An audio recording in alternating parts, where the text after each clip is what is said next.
Mfalme, tunakuja mbele zako tukisema Bwana ni wewe umetukuka, tukikiri kwamba umeinuliwa zaidi. Bwana, katikati ya miungu, Bwana ni wewe unatawala. Ninakualika kwenye ibada hii ukapate kunena nasi katika jina la Yesu. Nena na kila mmoja mtakatifu kwa ajili ya ibada hii ya siku ya leo. Bwana, ninaomba Roho wako akashuke kwenye ibada hii, kanitumie kama chombo kwa ajili ya utukufu wa jina lako. Bwana, utawale mawazo yetu, utawala akili zetu, tawala watu wako popote walipo katika jina la Yesu Kristo. Walio kwenye taifa la Kenya na wote walio nje ya Kenya mikononi mwako. Bwana, ubarikiwe na hata utukuzwe.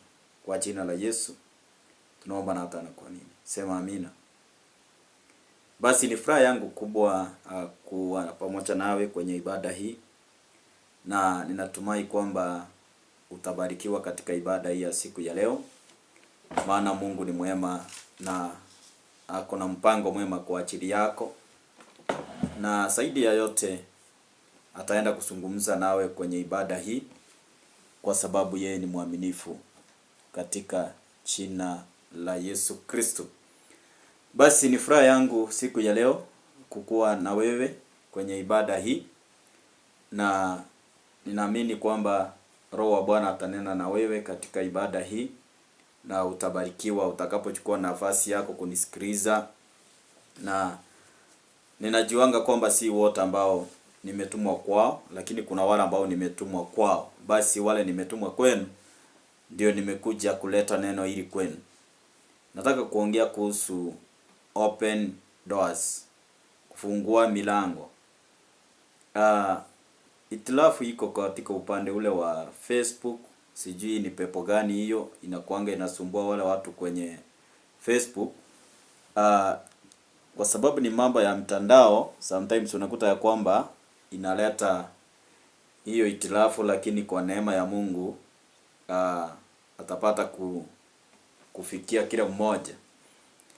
So tamanio la moyo wangu, natamani kwamba tujifundishe neno la Mungu. Na katika kujifundisha neno ndipo mtu anapata kufungua milango.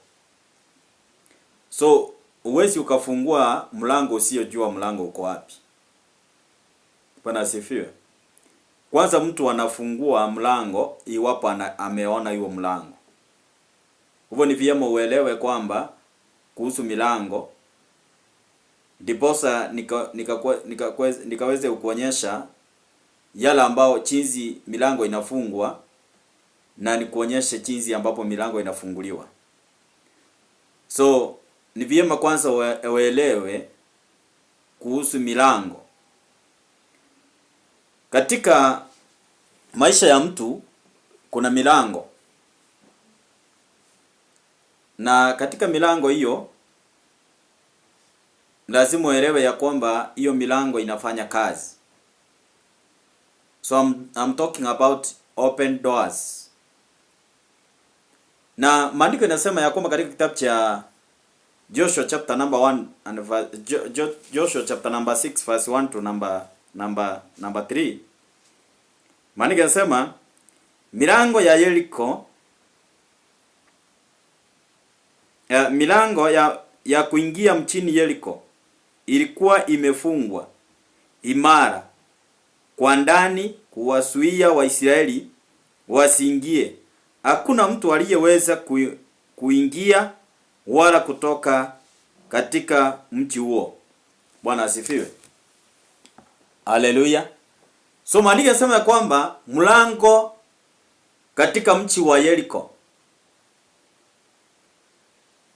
huu mlango ulikuwa umefungwa. Milango ya mji wa Yeriko ilikuwa imefungwa kiasi kwamba hakuna yule ambaye angeweza kuingia wala angeweza kutoka pale ndani. Maandiko yanasema vizuri ya kwamba milango ya kuingia mchini Yeriko ilikuwa imefungwa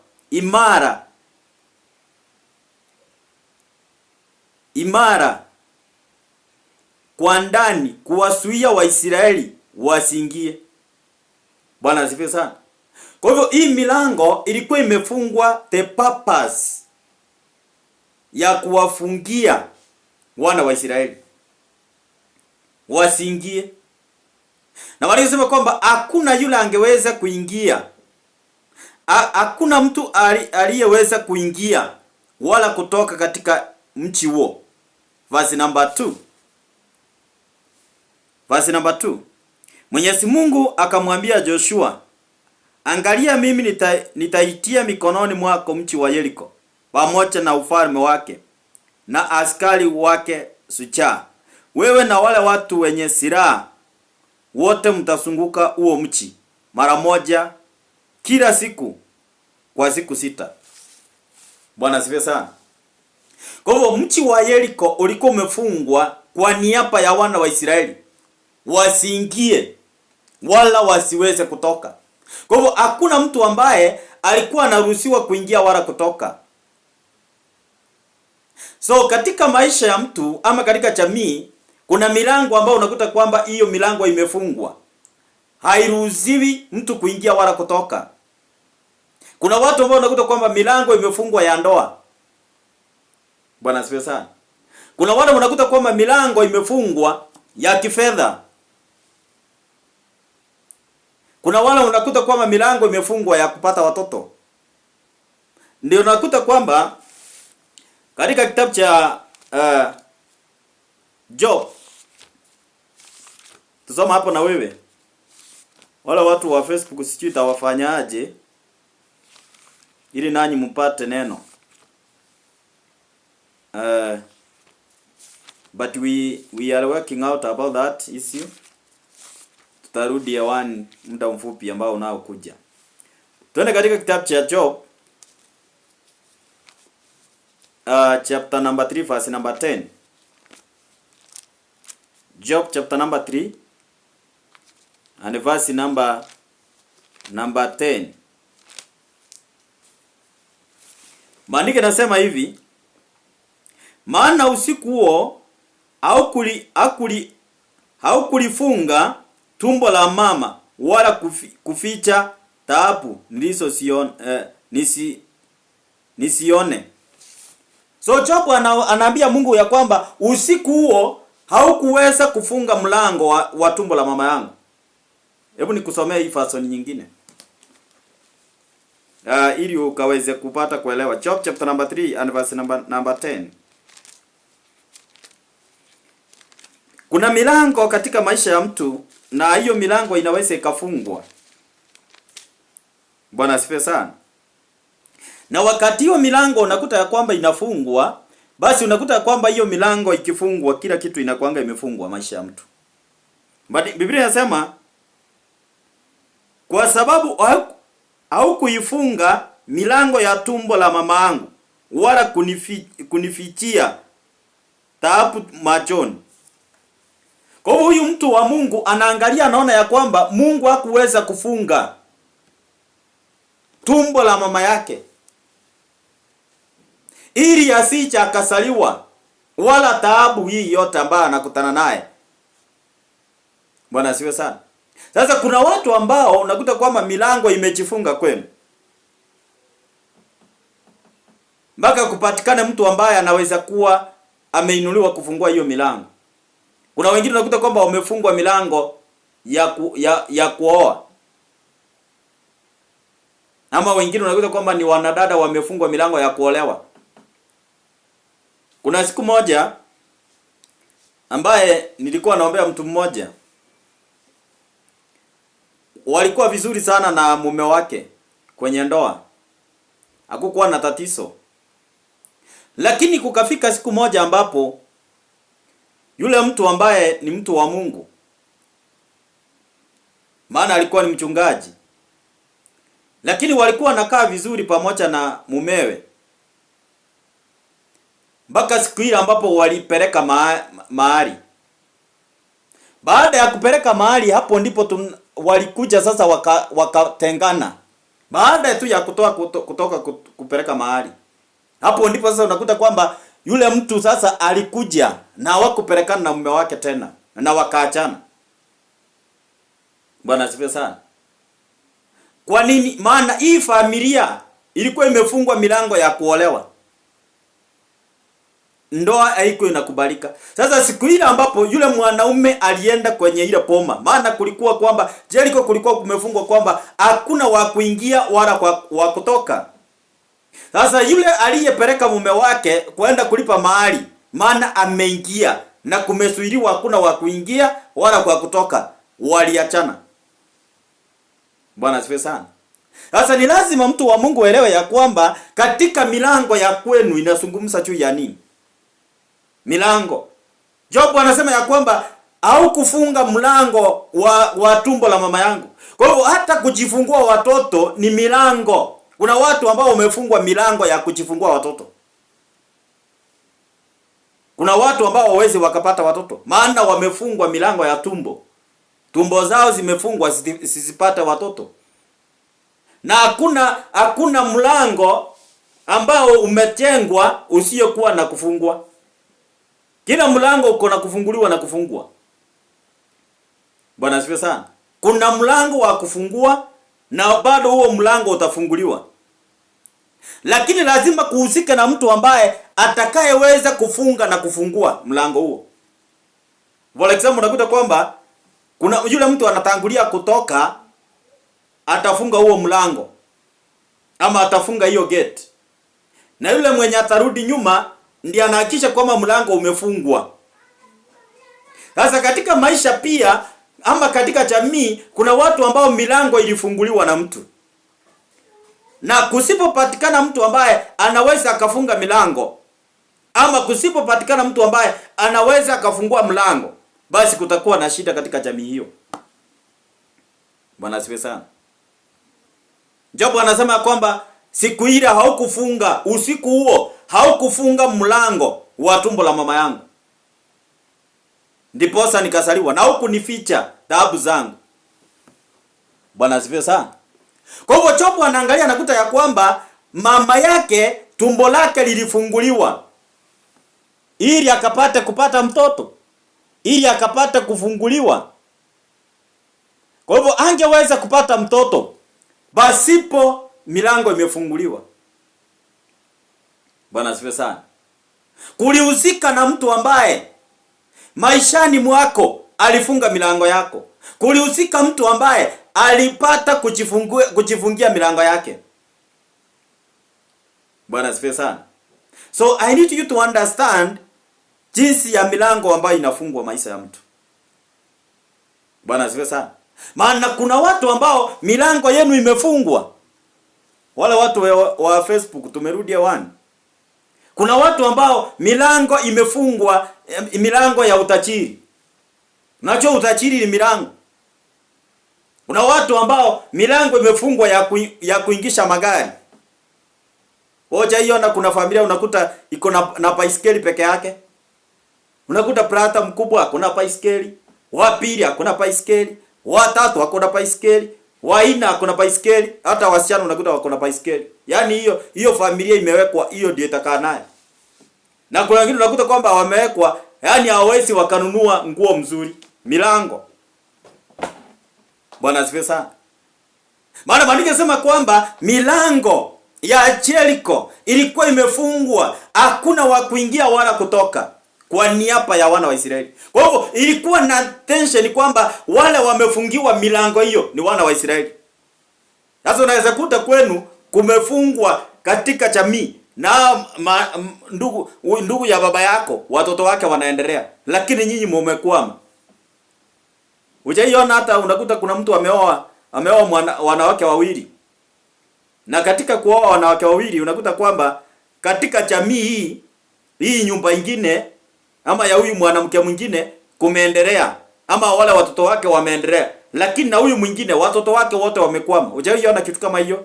Unajua hizi vitu ninaongea ni vitu ziko duniani hii. Hasiko mbinguni, naongea vitu ziko duniani. Hapa tunapokaa duniani hii. Milango imefungwa. Jericho hakuna wa kuingia wala kutoka. Sasa kuna watu ambao milango imefungwa ndani ya maisha yenu. Hamwezi mkapata pesa zaidi ya 5,000. Yaani mmewekewa tu hapo kwamba ile pesa mtapata mingi ni 1,000. Mkipata zaidi mnatumia inaisha. magonjwa inatokea, sijui nini inatokea. Kuna milango ambayo imefungwa ya kutosoma. Unakuta watoto hawasomi katika jamii, maana kusoma ni milango imefunguliwa. Kwa sasa kuna watu ambao milango ya kusoma imefungwa, hawasomi, na ni watoto waelevu sana. Kuna jamii unakuta ni waelevu, yani mpaka unajiuliza watoto walianza shule kwa nini? Kwa hiyo unasikia wanasema ni school fees tulikosa. Wengine wanasema mimi nilikosa wa kunipeleka shule. Yaani unakuta kwamba kuna sababu ambazo zinazopeana. Lakini unapojaribu kuangalia unakuta kwamba ni milango imefungwa ya watoto kusoma. Bwana asifiwe sana. So Jericho ilikuwa imefungwa wana wa Israeli wasitoke wala wasiingie. Na unakuta kuna mtu ambaye siku ile tu unatangaza kuolewa, maisha inakuharibikia mpaka unajiuliza kwani nimefanya nini? Mpaka unaacha huyo jamaa. Kwa sababu milango ya kwenu hairuhusu kuolewa. Na kuna wengine unakuta kwamba hawaruhusiwi kuolewa na jamii fulani. Kuna jamaa rafiki yangu mmoja aliniambia, unajua sisi apostle tuliambiwa kama utaoa kabila ingine uoe kabila fulani. Yaani kama Kenya tuko na tribe kama 52. Machi kwa hizo tribe zote ameruhusiwa katika hiyo jamii au hiyo kabila yao ama hiyo jamii moja. Kwa hivyo hizi zingine zote 50 hazitakikani kuolewa hapo ama zioe. Akaniambia siku moja mmoja wao yeye alienda kinyume, second born wao. Akaenda akaoa kabila ingine enye baba yake hakuwaruhusu waoe. Maisha ilimharibikia, maana alimwambia vile umeoa huyo usikanyange hapa kwangu, ukae na yeye huko. Na kutoka hapo maisha ikaharibika ya huyo jamaa, mpaka mwishowe waliachana. Akarudi akaoa mtu wa kwao, sasa akakaa kwa ndoa. Sasa kuna jamii ambayo unakuta kwamba milango imefungwa, hawawezi wakaruhusiwa kuoa kabila ingine. Na siku ile unatangaza kuolewa na hiyo kabila, vita inakuinukia mpaka unasikia ujiue. Hiyo kama umeisikia, kuna watu wananukiwa wao mpaka wanaona the only resolution ni kujitoa uhai. Milango imefungwa. Na siku ile tu unasema mimi hata nimeacha kuoa ama nimeacha kuolewa, maisha inarudi inakuwa sawa, mpaka unajiuliza kwani ni nini? Ni milango imefungwa. Wengine unasema siku ile tu unasema unataka kuhubiri, milango ndio inafungwa. Unateseka, unangangana, unahangaika mpaka unasema mimi hata sitaki Mungu. Na siku ile tu unasema sitaki, maisha inarudi inakaa mzuri. Maana milango imefungwa ya injili kwenu. Bwana asifiwe sana. Sasa ningependa ujiulize na ujiite kama mkutano, ni milango gani ambayo imefungwa kwenu? Bwana asifiwe. Katika Judges chapter number 3 and verse number 23.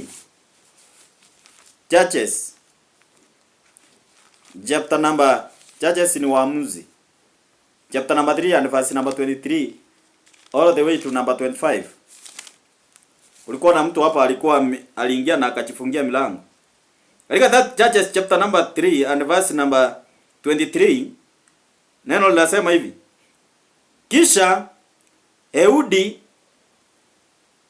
akatoka nje barabarani baada ya kujifungia milango ya chumba hicho kwa ufunguo.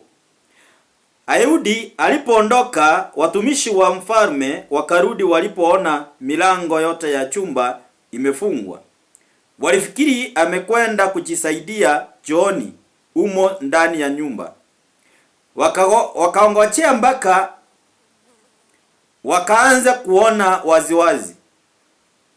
Walipoona afungui, wakachukua ufunguo na kufungua milango. Wakamuona mfalme wao sakafuni, naye amekufa. Huyu ni mtu ambaye alijifungia milango. Alifunga mwenyewe. Na watumishi hao walipoona kwamba milango imefungwa, wakatani kwamba ameenda kujisaidia chooni. Na choo ilikuwa ya ndani ya nyumba, ni kama ilikuwa 1 bedroom ama 2 bedroom ama 3 bedroom. Kwa hivyo hii nyumba ya bedroom ijaanza leo. Maana nyumba ya bedroom inakuanga iko na choo ndani. 1 bedroom, 2 bedroom, 3 bedroom, 4 bedroom, 10, hizo vile unataka. Sasa walipoongoja wakaona huyu mtu arudi. Walipoangojea wakaona arudi, wakaamua kufungua yule mlango. Na ndio nimekuambia kuna mtu anaweza akafunga mlango na kuna mtu wa kufungua milango. Na hapo walipofungua wakakuta ya kwamba yule mfalme basi amelala sakafuni.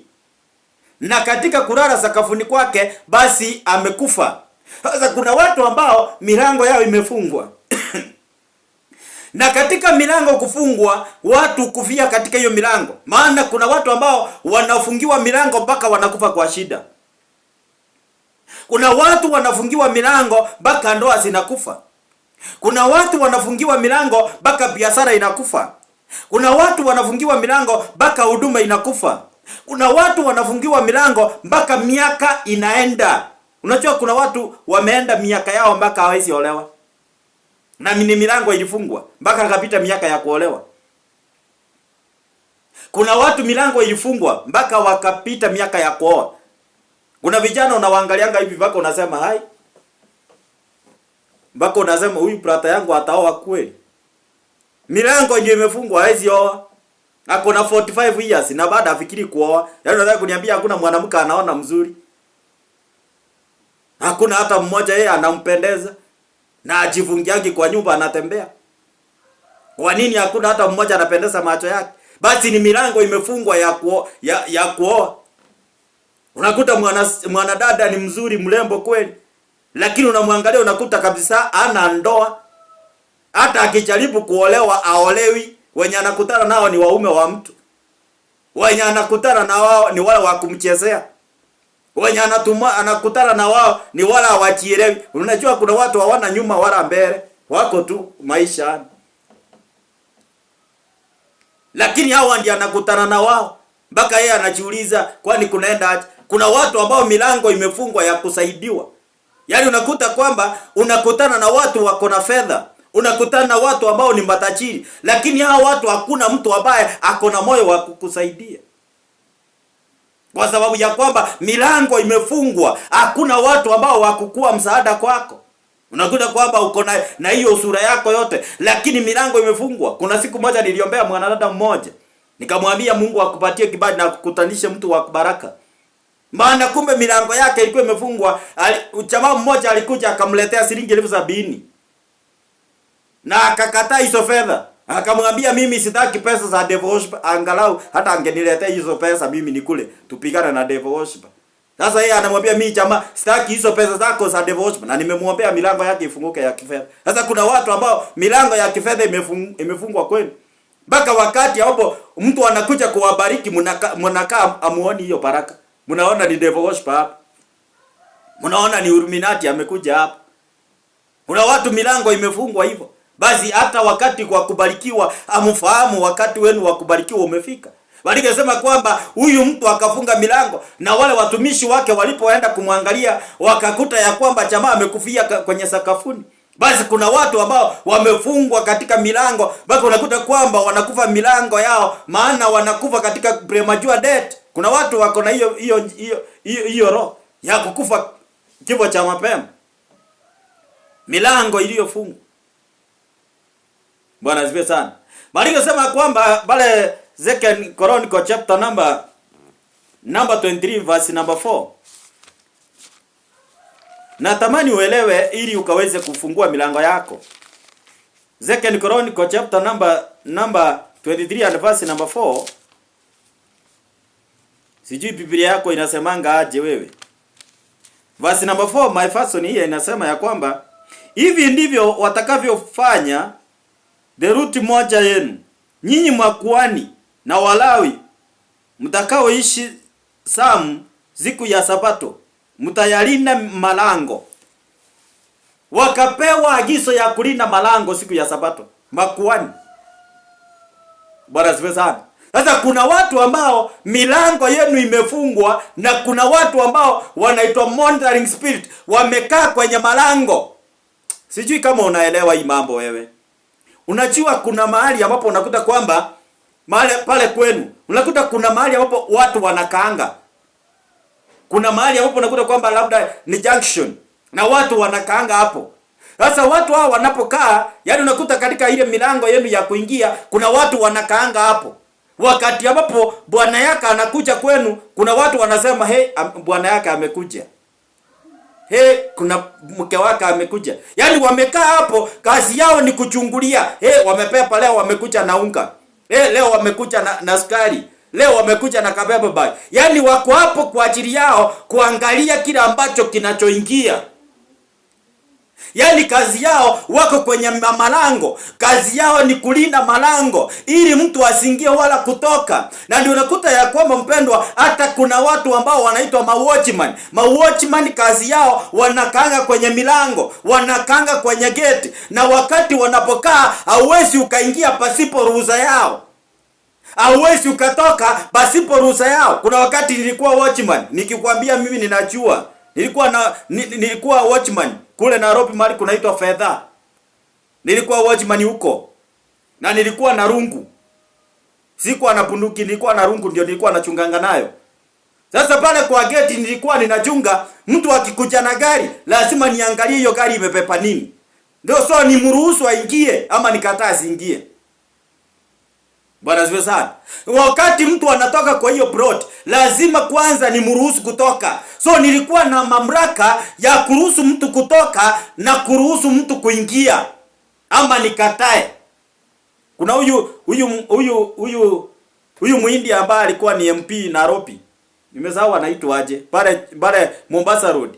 Nilikuwa watchman wake. Pale Mombasa Road nilikuwa watchman wake. Nimesahau huyo mtu alikuwa kwa ODM. Jina yake imenipotea. Nilikuwa watchman wake. Na rungu hakuwa amenipatia bunduki, alikuwa amenipatia rungu. Sasa wakati hapo nilikuwa nachunga hapo, niko katika hiyo hali kwamba niko mlangoni. Na hakuna mtu alikuwa anaruhusiwa kuingia basipo ruhusa ya watchman. Baka niulizwe ruhusa ya kuingia ama niruhusu mtu kutoka. So the same mambo ambao ni milango ya kwenu. Kuna watu ambao wamesimama kwenye malango hayo. Wamewekwa hapo kuchunga milango hiyo. Wakati ambapo in the book of Acts chapter number 16 as from verse number 1. Maandiko sema kwamba naye wakati ambapo walikuwa Paulo gerezani, wakiwa gerezani kulikuwa na maaskari wamewekwa vikosi ambazo walikuwa wanachunga ili Paulo wasitoke gerezani, Paulo na Sila.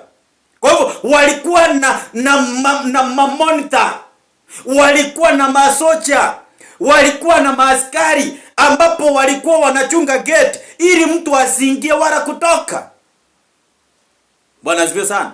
Kwa hivyo mpendwa, ni vizuri uangalie na uelewe ya kwamba milango ya kwenu kuna watu ambao wamekaa hapo, kazi yao ni kufunga milango na kufungua milango.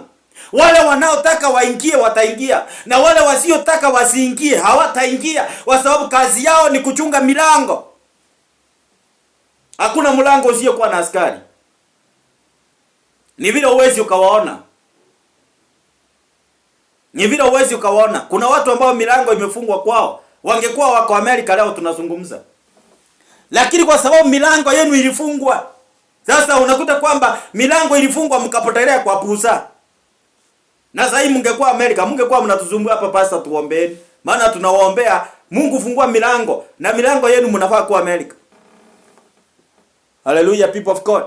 Milango yenu inasema aje? Kuna wengine unakuta kwamba mungekuwa madaktari, lakini milango ilifungwa ya kuwa madaktari.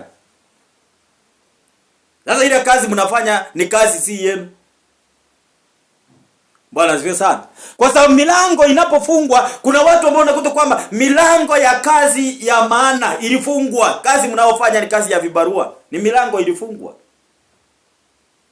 Bwana asifiwe sana. Milango yenu imefungwa. Sasa mpaka kupatikana mtu ambaye atakayeweza kufungua milango. Maandiko yanasema ya kwamba naye Mungu akaongea na Joshua, akamwambia, nena na hao watu mkaweze kuzingira mji huu kwa muda wa siku 6, na kila siku mzunguke mji huu na mkiwa na silaha mikononi. Kwa hivyo hakukuwa kunazingirwa ile mji pasipo na silaha, maana waliofunga milango ile walikuwa na nguvu. Kwa hivyo lazima watu watokee ambao watakayekuwa na uwezo na silaha wa kuweza kufungua ile milango. Walisema kwamba naye Mungu akaongea na Joshua, kamwambia tafuta hawa watu na wakuwe na silaha. Na walipokuwa na silaha wakazunguka mji ule siku ya kwanza, wakazunguka ya pili, wakazunguka ya tatu, wakazunguka ya nne, ya tano na ya sita. Ilipofika siku ya saba wakapiga sangwe na vigeregere, ndipo ile ukuta wa Yeriko kaanguka. Sasa kuna watu ambao msipochukua makini na mchukue seriousness, unakuta kwamba mtakufa kutoka duniani pasipo milango yenu kufunguliwa. Milango yenu mpendwa, lazima ugharamike kuifungua. Haifungukangi tu hivi. Maana wale ambao wamefunga, wameweka mpaka ma monitors, wameweka ma watchman, wanaweka ma watchman. Kuna mtu wako hapo tu anakuangalianga tu, na wewe hujui kama anakuangalianga. Ukiingia ukiwa na kabeba bagi anasema leo amekuja na kabeba bagi. Ukiingia tu ukiwa na kagari, leo amekuja na kagari. Ukiingia tu ukiwa na kasuti, unajua pale mimi nimetoka pale bara kwetu. Kuna nyakati hatungeenda pira tukiwa na suti. Uvae suti ukienda wapi? Ati vile nimevaa hivi ati suti nienda nayo. Wapi kwa nani? Nani amekupa ruhusa hiyo? Singeenda na suti. Nilikuwa ninaenda nikitoka mchini, ninafaa nikienda. Nikifika karibu na kwetu naitoa navaa t-shirt. Nenda nayo. Maana ukienda na hiyo suti hautarudi. Na ukirudi maisha utafilisika mpaka ulie. Sijui kwenu mlango yenu ni gani? Mpaka wakati nilijitambua, nikaona ninaweza kuwatawala sasa kiroho. Hapo ndipo sasa ninaweza enda vile ninataka. Wakati nilienda juzi tu, nikuta wengine hata hawanijui. Kaniuliza, "Hai, wewe ndio tunasikianga ni pastor?" Hata hawanijui. Maana vile walinizoea sio vile nilivyo sasa. Maana walikuwa wamefunga, hakuna wa kutoka kwetu wa kufanikiwa. Bwana sifiwe sana. Kuna watu ambao milango yenu imefungwa, hakuna mtu ambaye anaweza akanunua hata kachararani. Hiyo ndio maisha mmewekwa. Bwana asifiwe sana. Katika Revelation chapter number 21 verse number 12 to number 13. Revelation ni Ufunuo 21 verse number 12 and number 13. Maandiko yangu katika fasoni hii inasema hivi. Ulikuwa na ukuta mrefu na mkubwa wenye milango 12, na kila mmoja ulilindwa na malaika. Juu ya kila mlango waliandikwa mojawapo ya majina ya makabila 12 ya Israeli. Kisha upande ulikuwa na milango mitatu, upande wa mashariki milango mitatu, kaskazini milango mitatu, kusini milango mitatu, na magharibi milango mitatu. Kwa hivyo unaona kwamba hapa hii milango, kila mlango ulikuwa na malaika. Na ulikuwa umeandikwa jina. Kila mlango ulikuwa na jina lake. Na anasema kwamba kaskazini, magharibi na wapi kulikuwa na milango mitatu. Kwa hivyo katika sehemu zote 4 kulikuwa na milango mitatu. Unajua kule kwenu mahali umetoka kuna pande ya chini na kuna upande wa juu. Na kuna upande huu mwingine na kuna upande huu mwingine, upande wa kushoto na wa kulia. Sasa kila milango hiyo, basi kila sehemu kila mlango huko. Na kila upande huo wa mlango, na ninakuta kuna fence upande huu na upande huu. Na pale barabarani kuna fence, na pande ile nyingine naye kuna fence. Kwa hivyo sehemu hizo zote kuko na milango. Kuna mahali watu watapita na kuna mahali watu hawatapita. Nyakati nyingi pale kwetu kulikuwa watu wanaweza pita popote. Hakukuwa na fence. Lakini wakati ambapo babu alikuja akapea kila kijana shamba lake, sasa kila kijana akaweka fence. Kwa hivyo ni kusema kwamba hapa sasa kumepatikana mpaka, hauwezi ukapita kule unataka ama vile unajisikia.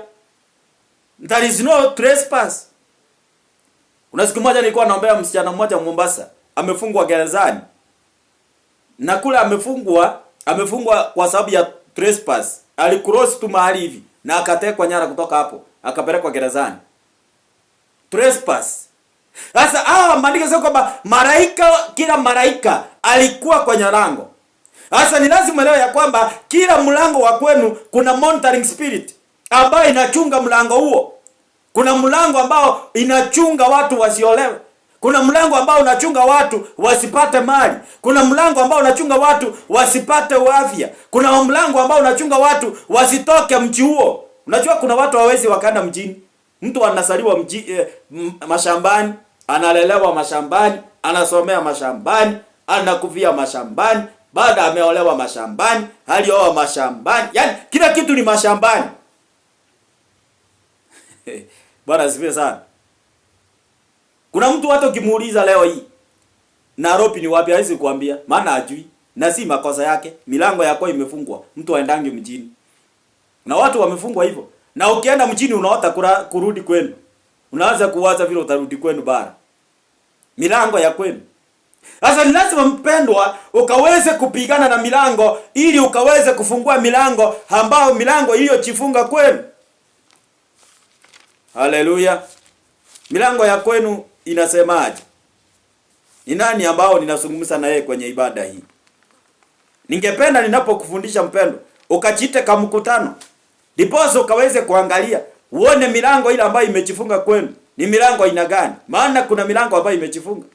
Kuna watu ambao wamefungwa milango yao kwamba hawataweza kufuka ng'ambo ya pili. Yaani kusema ni kwamba hauwezi ukaenda nchi nyingine. Wewe kazi yako ni kuishi katika taifa la Kenya mpaka siku zako za mwisho. Wewe hakuna siku ati unaweza ukapanda ndege. Unajua hiyo ni milango. Kuingia ndege na kutoingia ndege ni milango.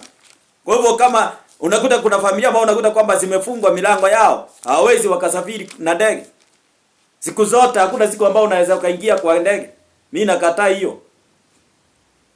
Lazima mpendo tuingie kwenye mandege na sisi. Kwani wale wanaoingia wanakoanga na nini? Kama walizaliwa na nani? Bwana asifiwe sana. Lazima upigane na milango hiyo ya kwenu. Maana inasema katika kitabu cha Zakaria chapter number 11 verse number 1. Fungua milango yako, Lebanon, ili moto uiteketeze mierezi yako. Kwa hivyo huyu mtu milango ilikuwa imefungwa. Lakini maana inasema kwamba fungua milango yako ili ikaweze moto ukapata kuteketeza mierezi yako. Sasa kuna watu ambao lazima ukapate kuamka na ukapate kufungua milango yako mpendwa. Ufungue milango yako ya kuolewa, milango yako ya kuoa, milango yako ya kupata kazi, milango yako ya kufanikiwa, milango yako ya kupata pesa, milango yako ya kupata watoto. Milango, yani lazima upate milango. Hata kutumikia Mungu ni milango. Maandiko yanasema wewe Lebanon, fungua milango yako. Lazima ufungue milango yako ya kusafiri nchi za nje. Bwana asifiwe sana. Milango.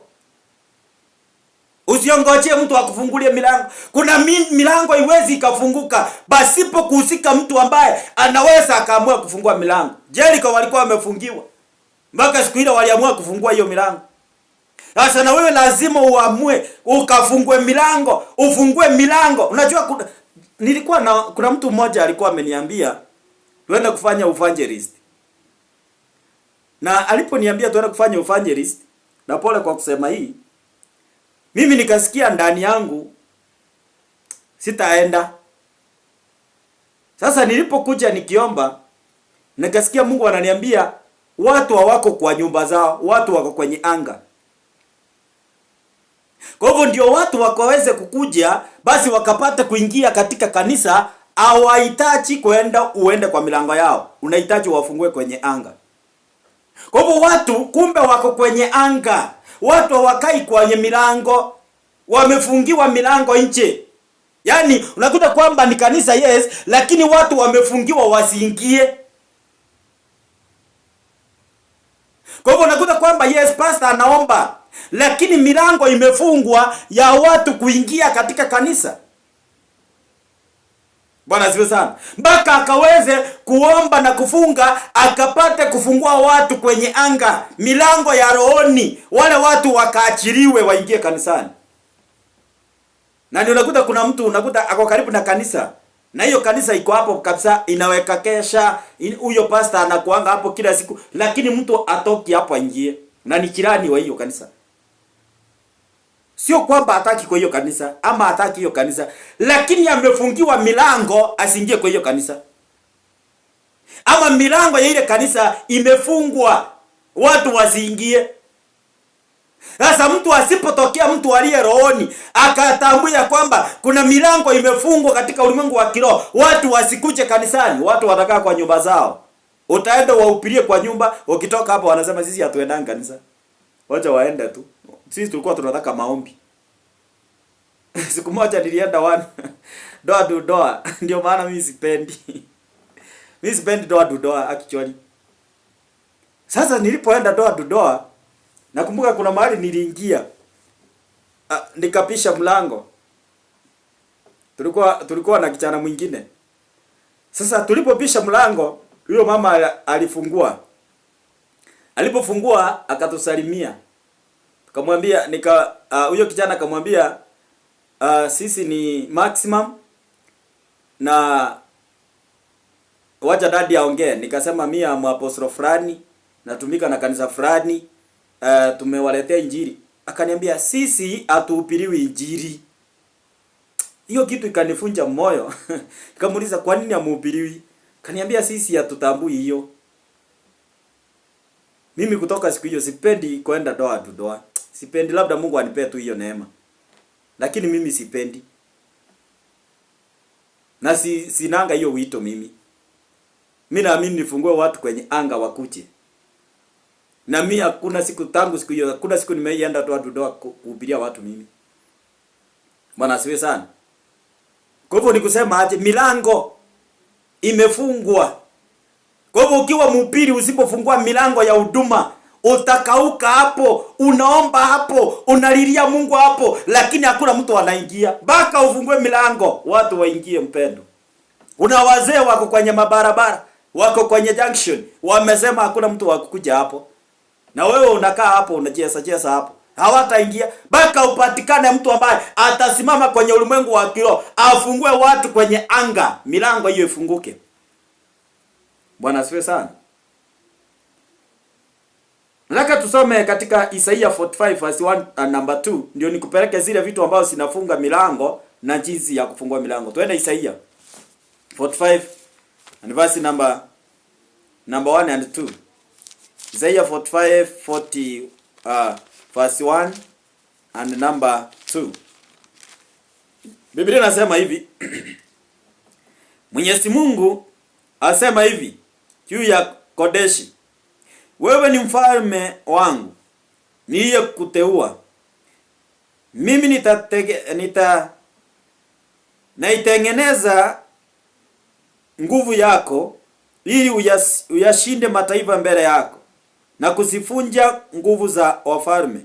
Mimi nayafungua milango ya mchi mbele yako na hakuna lango litakalofungwa.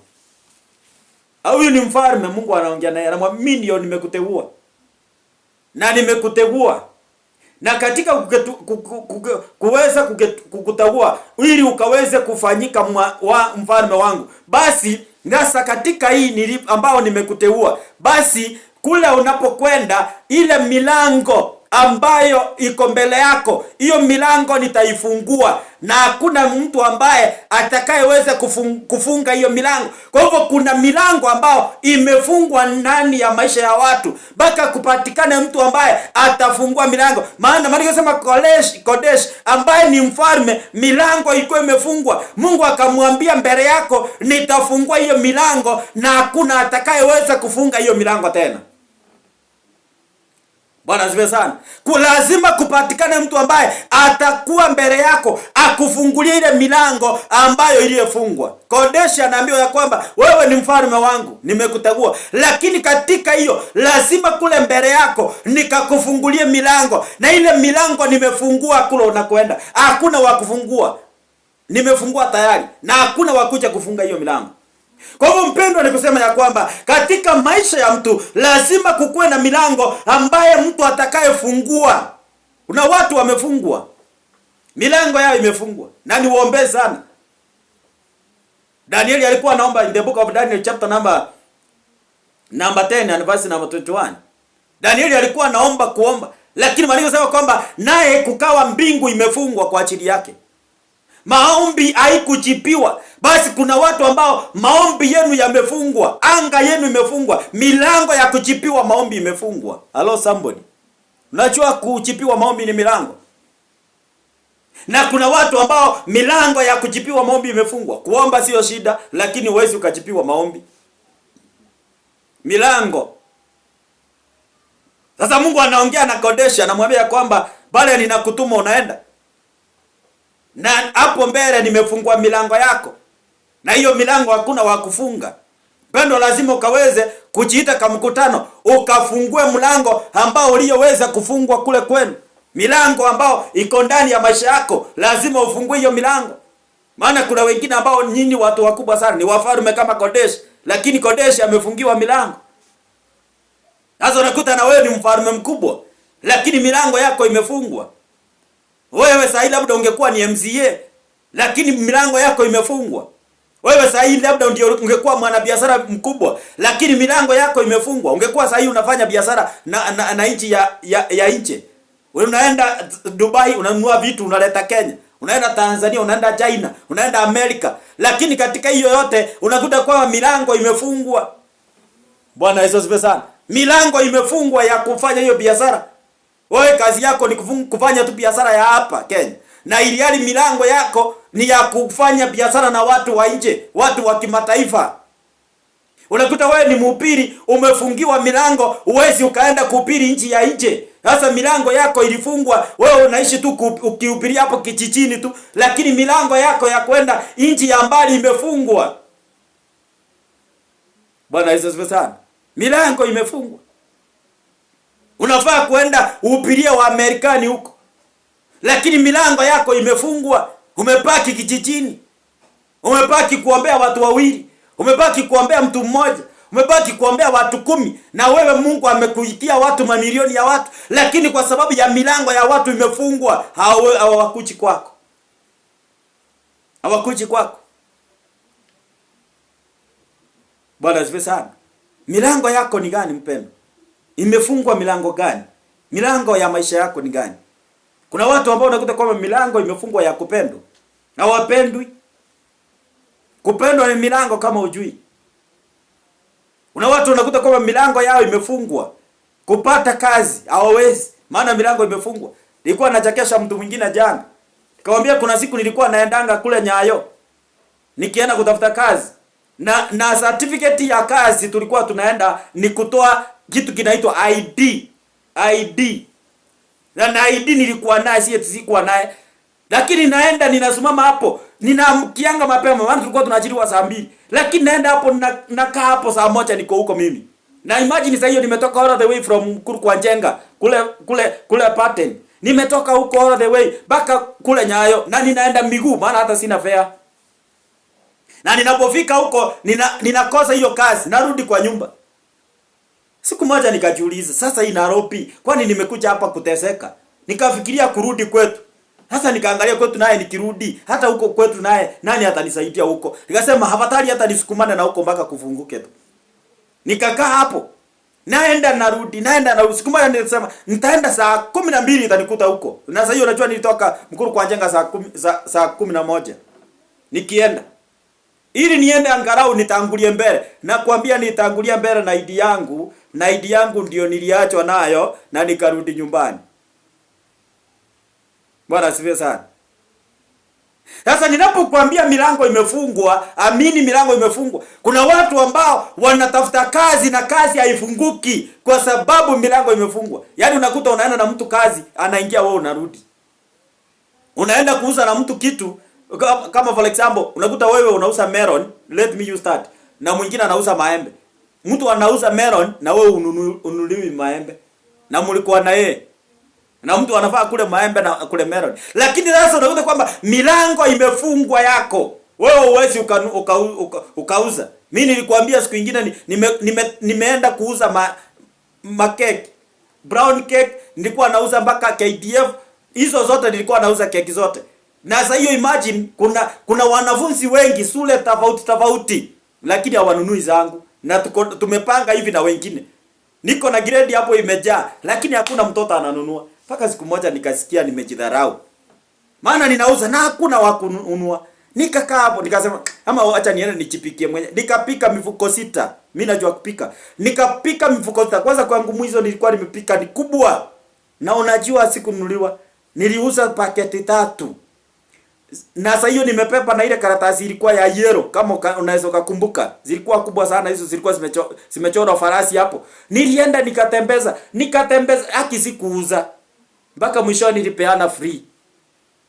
So ninapokuambia milango inaweza kufungwa, amini mpendo ya kwamba milango inafungwa.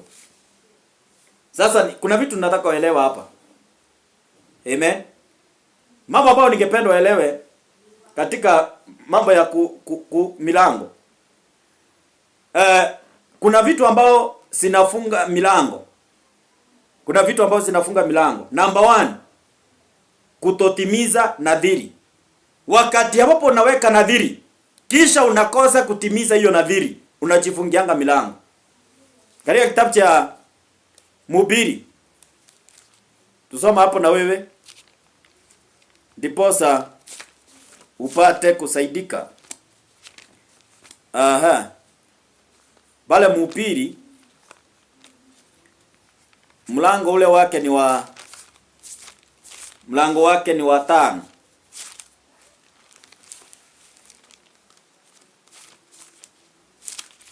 Mhubiri mlango wa 5 aya yake ni ya 4 mpaka pale 6. Maana yasema ukimwekea Mungu nadhiri usikawie kuitimiza, na Mungu apendezwi na mpumbavu. Tekelezeni ulichoahidi. Ni afadhali kutoweka nadhiri kuliko kuweka nadhiri kisha usitimize. Angalia mdomo wako usikuingishe dhambini, alafu ikupase kumwambia mchumbe wa Mungu kwamba au kunuia kutenda dhambi. Ya nini kumfanya Mungu akukazirikie na kuharibu kazi yako? Kwa hivyo watu wanaweka nadhiri kisha wanakosa kutimiza nadhiri zao, basi ni kujifungia milango. Unapoweka nadhiri kwa kizungu ni vow. Ukiweka nadhiri yako ukose kutimiza hiyo nadhiri. For example, mimi nitanunua simiti moja nichengee kanisa, alafu ukose kununua, umejifunga hiyo milango yako, umejifungia. Ulisema kwamba nitatoa fungu la 10 au toi, umejifungia milango. Ulisema kwamba utakuwa unaenda mkesha, uendi, umefunga milango. Yaani nadhiri unaweza ukaidi hata mtu mwanadamu wa kawaida. Wacha kuahidi basi kama kanisa. Unaweza ukaidi hata bwana yako. Unaweza ukaidi hata mke wako. Unaweza ukaidi hata watoto wako. Sasa zingine naidingi maisani, ananiambia uninulie data. Sasa na mimi namwambia hii wifi kulipa naye sio pesa kidogo, nitakunulia kesho. Sasa naangalia nilipe hiyo wifi achezea tu kuangalia cartoons sijui nini hizo. Sasa ninaona hii si like quest. Lakini sasa yeye kwake anajua hii si quest. So ninamwambia nitakuwekea kesho. Kesho ikifika tu ananiulizanga, "Daddy jana ulisema utaninulia data." Yeye hajui kama data ni pesa unawekanga. Sasa inabidi nitimize hiyo nadhiri ili nisiingie katika dhambi. Maana kesho atasema daddy ananidanganyanga. So hiyo nitakuwa nimefanya dhambi. Kwa hivyo inabidi kwamba nitimize. So nataka kuambia nini? Kama mtoto anafuatilia nadhiri ambao mlinadhiri na yeye ama mliweka nadhiri na yeye, ya kwamba kesho utamnunulia data, alafu kesho ukose kununua data na anakuuliza dadi, jana uliniambia utaniwekea. Na Mungu je, atakosaje kufuatilia nadhiri yake uliyoweka na yeye? Ndio maana nasema kwamba uchunge kinywa chako, usiweke nadhiri kisha ushindwe kutoa. Kwa hivyo mpendwa, kila ambacho kinachofunga mlango number 1 ni nadhiri, kutotimiza nadhiri yako. Bwana asifiwe sana. Kwa hivyo ni lazima uweze kutimiza. Tusome Proverbs chapter number 20 and verse number 25. Proverbs chapter number 20 and verse number 25. Naongea kuhusu kile ambacho kinafunga milango ya mtu. Proverbs chapter number 20 and verse number 25. Inasema, ni hatari kusema kwa msaa, nitamtolea Mungu hiki na kuanza kufikiri baada ya kuweka hicho nadhiri. Mfalme mwenye busara wapoteza waofu, waadhibu bila huruma.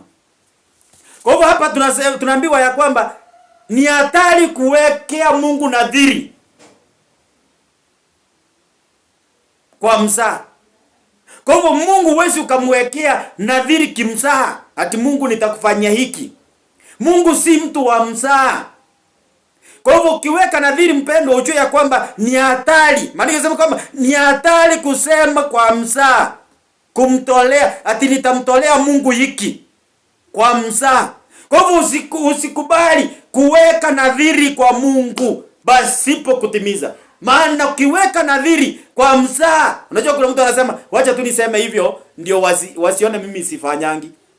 Wewe utafanya kimzaha, lakini kwa Mungu, Mungu hajui mzaha. Na shetani hajui mzaha.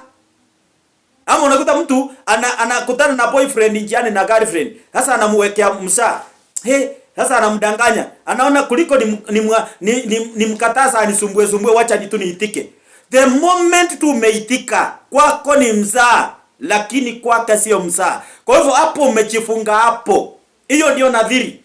Kuna watu ambao nadhiri yao waliweka kuoana na mtu na wakajifungia hapo na hamkuoana. Wengine mliweka nadhiri kukaa kanisa fulani, mlitoka hamkukaa kwa ile kanisa. Hiyo ni nadhiri mlijifunga nayo. Mlifungia milango yenu hapo. Wengine mliweka nadhiri hautaacha mke wako, hautaacha mume wako, na ukafika ukamwacha. Ulijiwekea nadhiri hapo na ukajifungia hapo milango yako. Wengine uliweka nadhiri kwa watoto wako, ulijifungia hapo kwa watoto wako. Wengine uliweka nadhiri kwa wazazi wako, ulijifungia hapo kwa wazazi wako. Wengine uliweka nadhiri kwa landlord wako, ulijifungia hapo kwa landlord wako. Kuna sehemu kadhaa ambazo ulisiwekea nadhiri mwenyewe, na hapo ndipo ulijifungia milango. So kuweka nadhiri kutotimiza ni kufunga mlango. That's number 1. Number 2, kiburi ya watu ama kiburi ya mtu. Kiburi husababisha mtu milango yake kufungwa. So number 2 ni kiburi. Bwana asifiwe sana. Proverbs chapter number 16 verse number 18.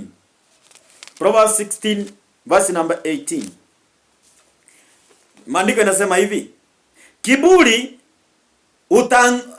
utangulia maangamizi, majivuno utangulia mwanguko.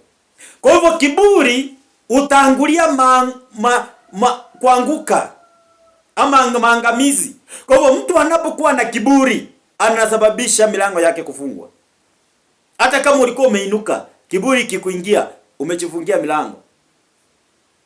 Bwana asifiwe sana. Chapter 15 verse number 25, Biblia inasema hivi pia: Mwenyezi Mungu uyapomoa makao ya wenye kiburi, lakini uilinda mipaka ya makao ya mchana. Kwa hivyo mtu akiwa na kiburi, maana yasema aje, Mungu upomoa makao yake. Sasa kuna watu ambao unakuta kwamba kiburi ilisababisha milango yenu ikafungwa, maana makao yenu Mungu aliondoa. Milango. Naongea kuhusu milango. Sasa kinachofunga milango, kiburi inasababisha milango ya mtu kufunga. Usikubali mpendwa, kiburi ikuingie. Na kiburi ni kusema kwamba unajiona utafanya bila Mungu. Unajiona utafanya bila fulani. Yaani unajiona wewe unaweza. Hiyo ni kiburi. Ukiona tu umefika mahali unaanza kujidai. Kama sio mimi huyu angekula. Kama sio mimi huyu angefanya. Kama sio mimi hata pastor angeimba. Unajua kuna watu washirika wanasemanga waje pastor waimbe na mke wake. Mimi hiyo huwezi nitisha. Nitaimba na mke wangu na tutaimba mpaka tumalize yote. Tutaingia deliverance yote. Tutaingia worship. Hakuna me am a good dancer. If you are not aware, I'm a good dancer.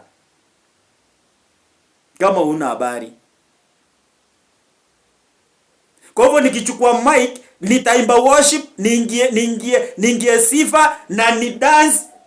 Mimi hata ati waimbaji ati wanisumbue, ati sasa hawataimba, nawaambia wote kaeni chini. Na nitaimba mpaka ibada. Nikisimama hata kama ni saa 12, ndafunga saa 12 ya jioni. Nikiwa nimesimama. Hakuna ibada siwezi fanya. Kwa hivyo kiburi kikuingia, unasema wacha mke wake waimbe na bwana yake, ama wacha pastor aimbe na mke wake ama na mume wake. Hiyo ni kiburi imekuingia. Bwana asifiwe sana. Wengine nakuta kwamba kiburi itakuingia, ati utaenda kufagia kanisa, ati mimi si lazima nifagie. Ni kiburi. Yaani kuna vitu ambao unajisikia. Ile kujisikia ile, hiyo ndio kiburi sasa. Sasa Maandiko yanasema kwamba Mungu hupomoa makao ya mwenye kiburi. Kwa hivyo kiburi inasababisha mtu milango kufungwa. Jambo lingine ambalo linafunga milango ya mtu ni watu wa mamlaka. Watu wenye wako na mamlaka wanaweza funga milango yako. Like pastors, wazazi, wazee, wamama, watu wazee kiumri kukuliko wanaweza funga milango yako. Watu wenye mamlaka. Sana sana wazazi na wachungaji wanaweza funga milango yako ukifanya mchezo. Wanaweza sema hiyo milango tumefunga na kweli itafungwa. Wazazi wanasema hiyo milango tumeifunga na kweli itafungwa. Kama ujui.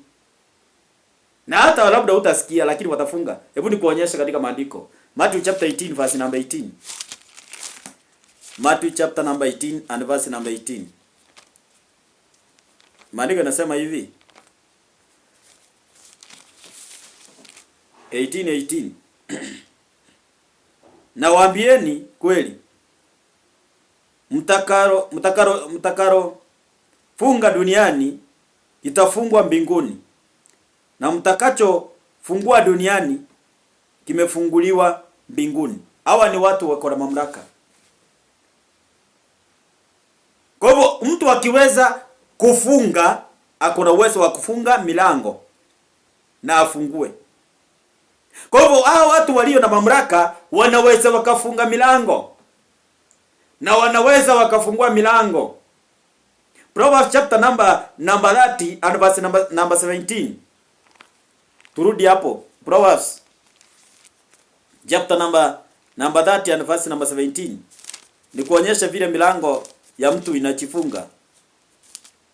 Verse number 17 nasema, kama mtu akimdhiaki baba yake na kudharau utii kwa mama yake, kunguru wa bondeni watamdondoa macho na kufuliwa na kuliwa na tai.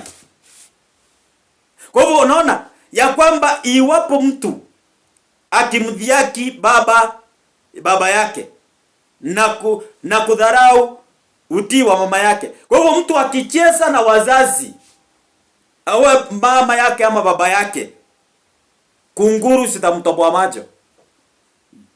Kwa hivyo hiyo ni kusema kwamba huyu mtu ataondolewa, maana anasema kwamba tai watamura. Kwa hivyo inamaanisha mtu ataondolewa. Kwa sababu ya nini? Hawa watu wa mamlaka. Kwa hivyo mpendwa, ni vizuri uheshimu watu walio mamlaka. Walio na mamlaka sio kusema ako na maaskari kama vile Ruto ako na maaskari. Ama vile masiesi wako na maaskari, sijui nani wako na maaskari. Bawa hiyo si mamlaka. It is the power in this world. Lakini kuna mamlaka sasa ya kiroho. Naongea mimi mambo ya mamlaka ya kiroho. Wazazi ama wachungaji ama watu ambao ni wazee wanaweza funga milango yako. Wewe kaa vizuri na wao. wanaweza funga milango yako. Kuna mama mmoja alinipiga vita na alikuwa mshirika. Anaongea vile anajisikia. Ndoa yake vile iliisha hakujua. Kazi alikuwa anafanya vile iliisha hakujua. Akaenda mlimani kuomba. Napenda wahubiri walio na roho wa Mungu. Alipoenda mlimani kuomba, kulikuwa na kuhani katika ile mlima. Kaenda akamwambia, naomba uniombee maana njia zangu asieleweki, sijui kunaenda aje. Naye yule mchungaji akamwambia tuombe. Walipokuwa wanaomba, na uzuri alikuwa kabila yake, kwa hivyo haisema ni mimi nimemwambia. Akasikia roho wa Mungu akimwambia, huyu ana shida. Shida ako naye, kuna mchungaji aliinukia na akachafua jina lake.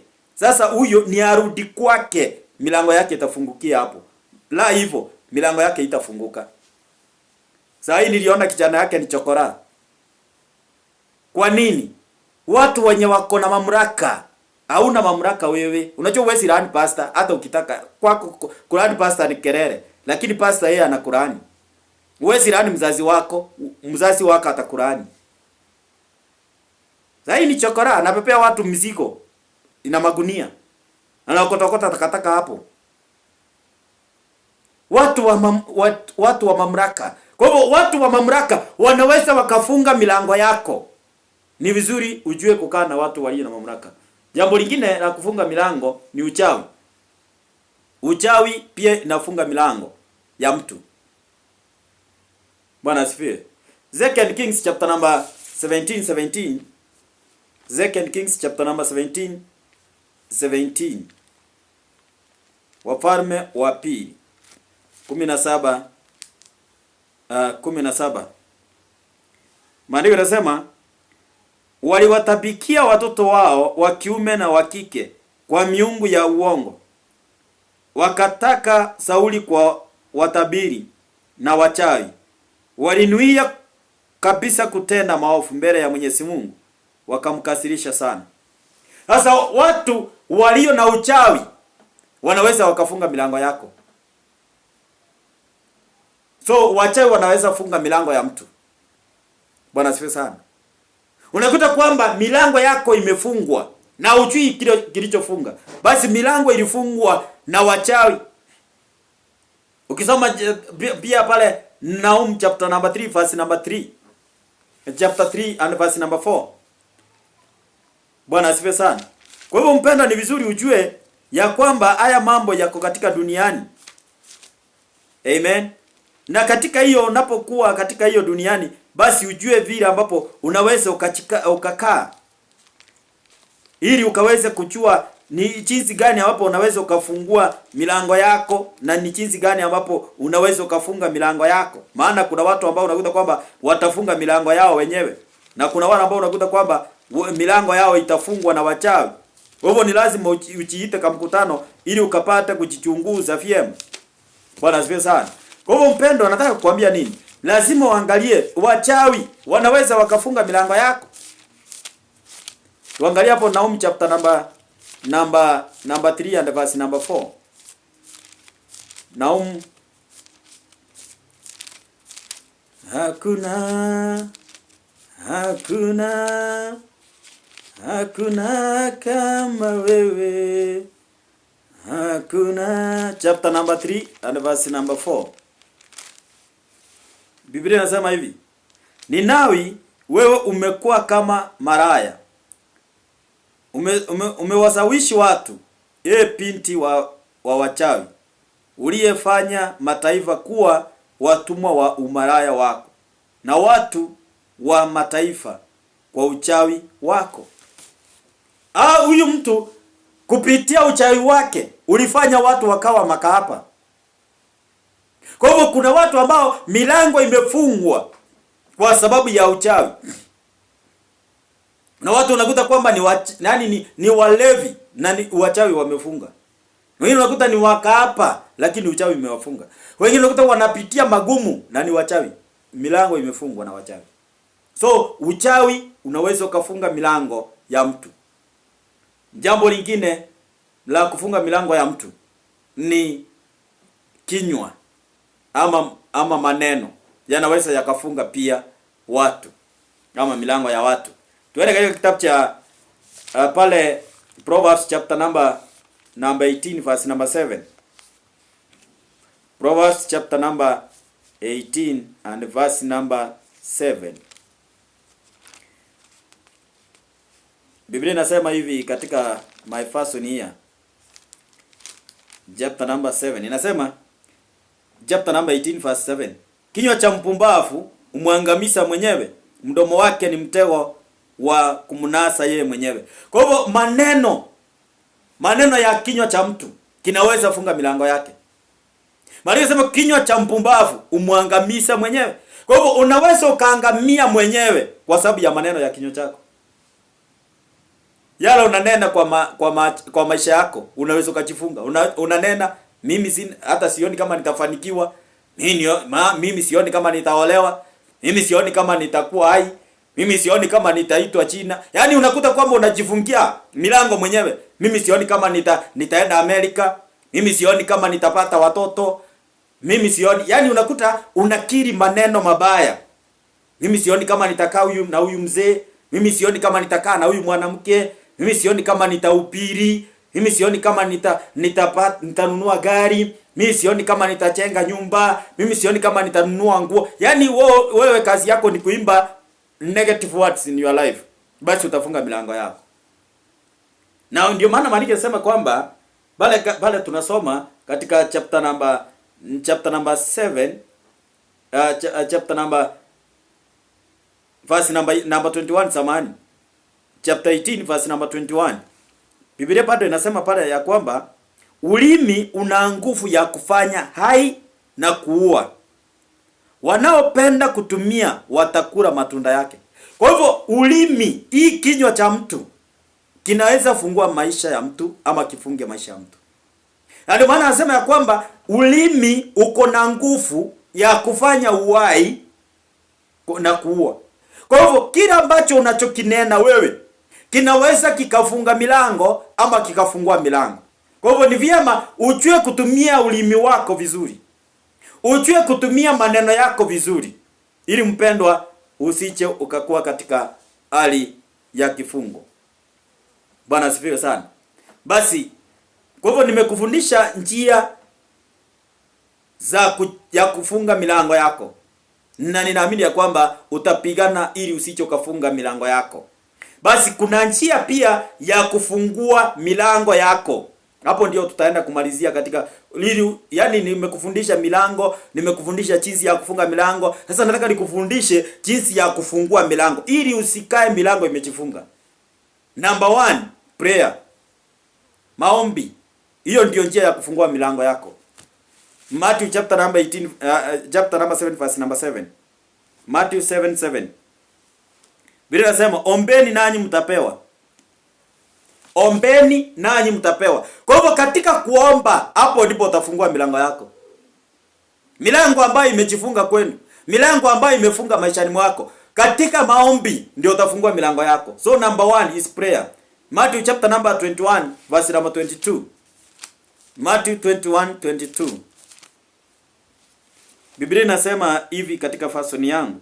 Yesu akawajibu, kweli nawaambieni, kama mkiwa na imani bila kuwa na mashaka, mnaweza si tu kwa kufanya hivyo, bali hata mkiambia mlima huu ng'ooka ukajitoshe baharini, itafanyika hivyo. Na ikiwa na imani, chochote mtakachoomba kwa sala mtapata. Hapo ndio verse number 22.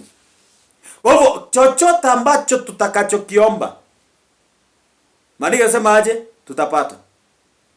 Kwa hivyo tukiomba milango ifunguke ya kwenda Amerika, milango ifunguke ya kufanya biashara, milango ifunguke ya kufanya huduma, milango ifunguke ya kuolewa, milango ifunguke ya kupata watoto, milango ifunguke ya kupata maisha mazuri, kupata nyumba zetu, kupata magari, kupata utajiri, kupata pesa, kupata nyota ya mafanikio.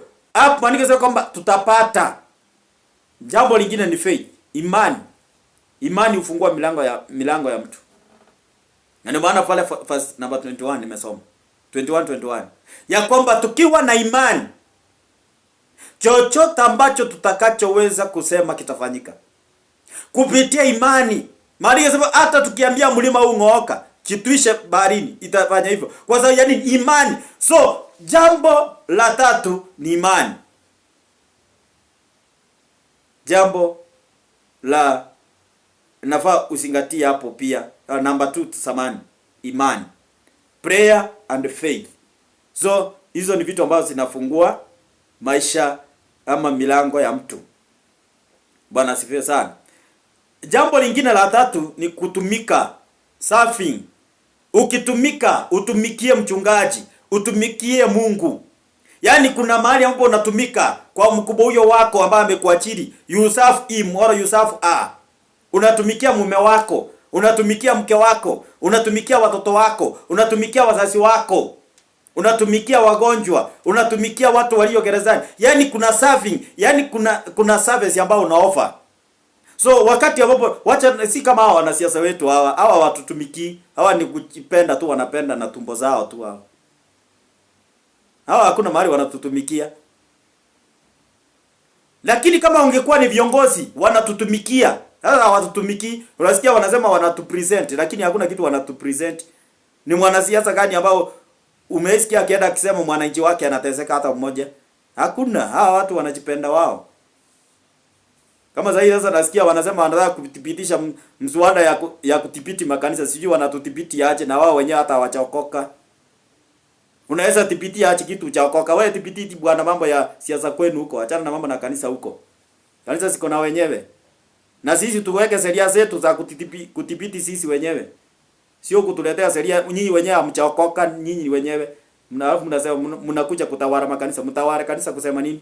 Mtatuambia na sisi tuende tuweze kuua watu. Mtatuambia hapo tuweze kufanya vitu za kutusi wengine. Hiyo ndio mtakuja kutuambia mtadhibiti makanisa. Kwanza mjisimamishe wenyewe ndio mkuje kutuambia sisi. Naongea kuhusu serving. When you serve, unafungua milango yako. Ukitumika unafungua milango. Kuna msichana ambaye alikuwa ananitumikia sana. Sasa zingine watu wanakuta anakuja kwetu, anakuja kufua nguo. Sasa zingine unakuta ndio yule ameenda kuchukua mama mahali yako kazini. Yaani alikuwa anachitoa kabisa. Sasa zingine unakuta ndio yule amekuja kufagia kanisa, amekuja amemwaga maji, amekuja amemwapu kanisa. Yaani alikuwa na ile kujitolea, kusafu, na alifungua milango yake. Akaolewa na alikuwa ameshindikana kuolewa. Sasa kuna mambo ambayo unatakikana ujue ya kwamba wakati ambapo unapotumika, basi hiyo inafunguanga milango ya kutumika. Katika kitabu cha Deuteronomy chapter number 28 verse number 49. 47 tuanzie hapo. Deuteronomy chapter number 28 verse number 47. Mwenyezi Mungu wenu aliwabariki katika kila njia, lakini nyinyi hamkumtumikia kwa moyo wa furaha na mkunjufu. Kwa hiyo mtawatumikia maadui wenu ambao Mwenyezi Mungu atawatundika dhidi yenu na kwa njaa, kiu na uchi na kutindikwa kila kitu. Atawafungieni nira ya chuma mpaka mwangamizwe. Mwenyezi Mungu ataleta kutoka mbali taifa moja liwafamie kasi kama tai, taifa ambalo lugha yake amuelewi. Kutumika. Sasa Maria sema kwamba aliwabariki na kila kitu, lakini hamkumtumikia. Sasa ameleta maadui. Kwa hivyo tunapotumika tunafanya milango yetu inafunguka. Lakini tunapokataa kutumika, basi milango yetu inachifunga. So serving or to serve, it will open your doors. Kwa hivyo kutumika inafungua mlango wa mtu. Jambo lingine ni kutii. Unapotii, obedience. Unajua kama kuna mahali ambapo watu wengi hawajui, na kama kuna mahali ambapo watu wengi ni kazi kwao ni kutii. Watu wengi hawataka kutii. Hata ukimwambia kitu kadogo hivi anashindwa kutii. Kutii. Biblia inasema in the book of Deuteronomy chapter number 28 verse number 1. Nasema kama mkitii sauti ya Mwenyezi Mungu, Mungu wenu, na kumzingatia kwa uangalifu amri ambazo nimewaamuru leo, yeye atawaweka juu ya mataifa yote duniani. Kwa hivyo iwapo tutatii na kuzingatia, unajua kuna wengine kutii sio shida, lakini kuzingatia ndio shida. Lakini iwapo tutatii, leo nilikuwa nimejaribu kuangalia nikakuta nimefaa kama anaitwa MP Omoro huyu wa Kinolengo huko nilifaa nikakuta nimefaa kaa yeye. Unajua anapenda suit kai. Omoro, God bless you so much, man of God. Wewe ni MP ambao ninaheshimu.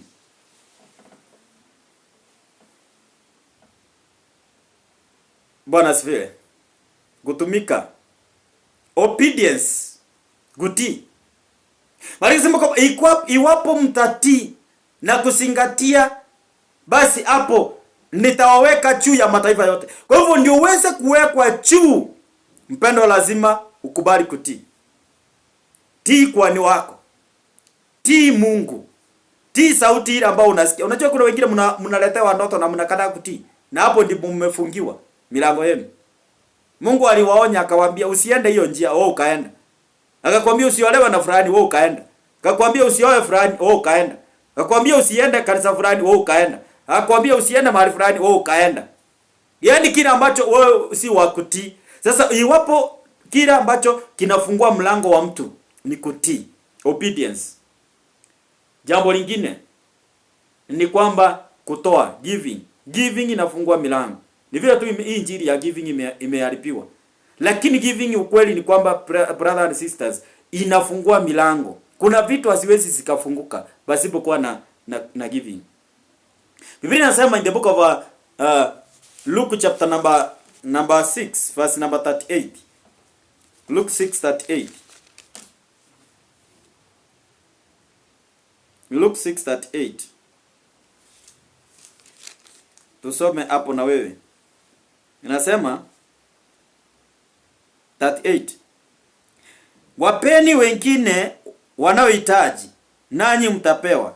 Naam, mtapokea mikononi mwenu kipimo kilichojaa, kikasidiriwa na kusukwashukwa hata kumwagika, kwa maana kipimo kile mnachokitumia kwa wengine ndicho atakachotumia Mungu wenu. Giving. Kwa hivyo kutoa inafunguanga milango ya watu. Maana yasema kwamba iwapo mtatoa kuwapatia wengine, na hapo ndipo naye Mungu atawapeni na kipimo chenu, kila mtakachotumia ndicho atakachotumia. Kwa hivyo kila ambacho vile tunasaidia watu, vile tunapeana vitu zetu, ndivyo naye anatupatia back. Anatupatia bia nasi. Kwa hivyo ndio uweze kutoka katika vifungo zingine ama katika milango nyingine uweze kufungua, lazima kuhusike na giving. You have to give. Proverbs chapter number 11 verse number 24. Proverbs chapter number 11 and verse number 24. Biblia inasema hivi, Proverbs 11 and verse number 24. Atoaye kwa ukarimu usidi kutajirika, lakini bahili usidi kudidimia katika umaskini. Kwa hivyo when you give, mpendo, unafungua milango yako. Kwa hivyo giving inafungua milango. Giving inafungua milango. Verse 25 inasema mtu mkarimu atafanikishwa, amuoshaye mwingine maji, amnyweshaye mwingine maji, naye atanyweshwa. Anyweshaye mwingine maji, naye atanyweshwa. Kwa hivyo unapopeana na wewe utapewa. Kwa hivyo kuna milango ambayo itafunguka by giving. Nimesema maombi, nimesema imani, nimesema kutumika, nimesema kutii, nimesema kutoa. Jambo la mwisho la kuzingatia pia katika kufungua milango yako ni kujiunganisha na watu wa mamlaka ama kujiunganisha na nabii wa Mungu. Katika kitabu cha 2 Kings chapter number number 4 and verse number 17. 2 Kings chapter number 4 verse number 17. Ndio uweze kufungua milango yako. Biblia inasema hivi, verse number 17, chapter 4. Lakini huyo mwanamke akapata mimba na kuzaa mtoto wakati kama huo mwaka uliofuata, kama Elisha alivyokuwa amemwambia. Huyo ukisoma Biblia hapo katika wakati wako, soma kuanzia pale mstari wa 8. Aliona mtumishi wa Bwana Elisha akipita pita. Yule mama alikuwa ni mama dhachiri. Akaenda akaambia mzee wake, mimi mzee, vile ninaangalia naona yule mtu sina saka, na huyo mtu ni mtu wa Mungu. Huyo mtu ni mtu wa Mungu. Wacha tu tukamchengea hapa kwa nyumba kapembeni hapa, tukamwekea kataa hapa, tukamwekea ka kitanda, tumwekea kamesa hapa, ili angalau anapopita basi aingiange katika nyumba hii na akule. Na Maria sema kwamba akawa ni kawaida yake Elisha kupita katika nyumba ile. Akawa kawaida anaingia na kunywa, na alikuwa naye anakuja na mfanyikazi wake ambaye alikuwa anaitwa Gehazi. Sasa siku moja ikafika ya kwamba akamwambia na Gehazi, hebu enda uulize yule mama ni nini anataka tumfanyie, maana tumeona kila ambacho amefanya, ametutumikia, amesimama nazi. Hebu enda muite muulize anataka nini. Na Gehazi ni kimbelembele. Unajua watu kimbelembele ni wazuri. Sasa zingine tunawachukuanga vibaya. Ni kimbelembele lakini ni wazuri, maana wanachunguzanga vitu. Sasa yule mwanamke alipokuja akacheka, akasema sasa hii mambo mimi hata hakuna kitu nataka. Lakini Gehazi akasema mimi naonanga yule mama sionangi katoto kwake. Maana mimi nafikiria haijaandikwa hiyo ni yangu. Nafikiria Gehazi kalikuwa kanataka kalikuwa kanaendanga hapo, kanashindwa mbona hakuna mtoto hapa, kalikuwa anataka kucheza. Unajua Gehazi naye sasa alikuwa chini ya Elisha. Kwa hivyo alikuwa ni mtoto kwa Elisha. Sasa naye alikuwa anatakanga apate mtu wanacheza na yeye. Sasa akienda anakuta hakuna mtoto kwa ile nyumba. Haoni mtoto akicheza. Na unajua mtoto hawezi jificha. Mtoto si wa kufungia kwa cheneza ama kwa sanduku ama kwa chini ya kitanda. Mtoto lazima aongee. Kama wangu sahi hayuko. So mtoto si wa kuficha. Mtoto hawezi ficha hata ukitaka. Sasa Gehazi kakawa akaoni mtoto. Sasa akakaambia Elisha, mimi naonanga yule mama ananga mtoto hata kama akona pesa. So mama huyu milango ya mtoto ndio ilikuwa shida kwake. Lakini pesa alikuwa nazo. Mali alikuwa nayo, lakini milango ya mtoto imefungwa. Nimekuambia hata kupata mtoto ni milango. Yaani unakuta hata daktari anaulizanga mama, njia imefunguka. Hiyo njia kwani si barabara? Hiyo ni mlango. Hiyo mtoto ndiye hawezi kutoka kwa tumbo, lazima kupatikane mlango. Na hawezi toka hivyo, mpaka mlango upatikane. Na mlango ukosekana, inabidi mlango mwingine utafutwe. Daktari anabidi atafute afanyie upasuaji. Hata Elisha Maria sema kwamba akasema mwaka ujao wakati kama huu basi na ifanyike upepe mtoto. Maria sema mwaka ulipofika, verse number 17, alipata mtoto vile neno la Bwana lilivyosema. Kwa hivyo milango kufunguka lazima kuunganike na mtumishi wa Bwana, ama upatane na mtu ambaye aliye na mamlaka afungue milango yako. Bwana asifiwe sana. Kwa hivyo kufungua milango yako mpaka lazima mpendwa pia ihusike kujiunganisha na nabii wa Mungu, kujiunganisha na mtu wa Mungu. Maana kuna watu ambao unakuta kwamba mko na watu wa Mungu, mko na manabii, lakini hamjawahi jiunganisha na wao. Hamjawahi jiunganisha na huyo kuhani wako. Hamjawahi jiunganisha na huyo nabii wako. Hamjawahi jiunganisha na huyo pastor wako. Sasa hapo ndipo milango yako imejifunga.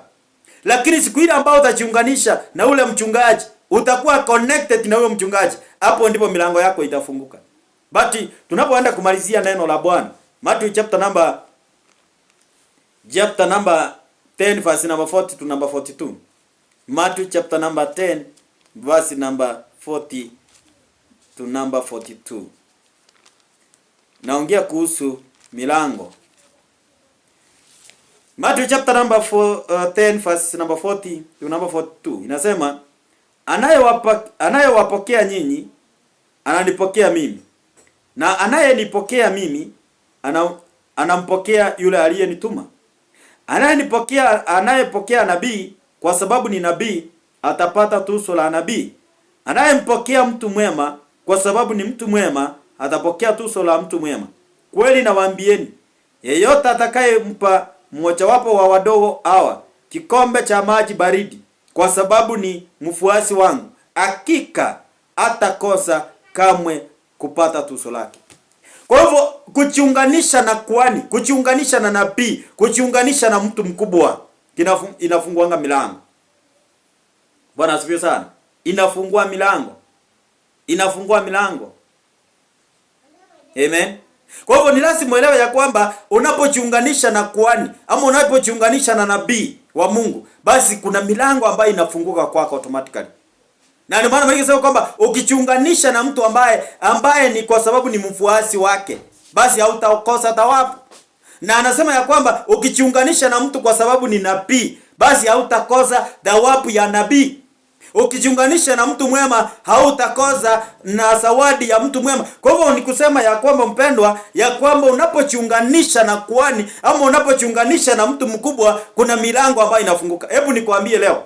Leo ukikutana leo na Rais Ruto leo, usalimiane na Ruto hivi. Ruto akwambie nenda mpaka kampuni fulani. Nikifika hapo, ukifika hapo nipigie simu. Niongee na huyo manager. Uniambie ni nani ambao chini ya Kenya hii atakosa kuingisha huyu mtu kazi, na Ruto ndiye amesema. Utaingia kazi bila kuulizwa swali. Hata wacha Ruto.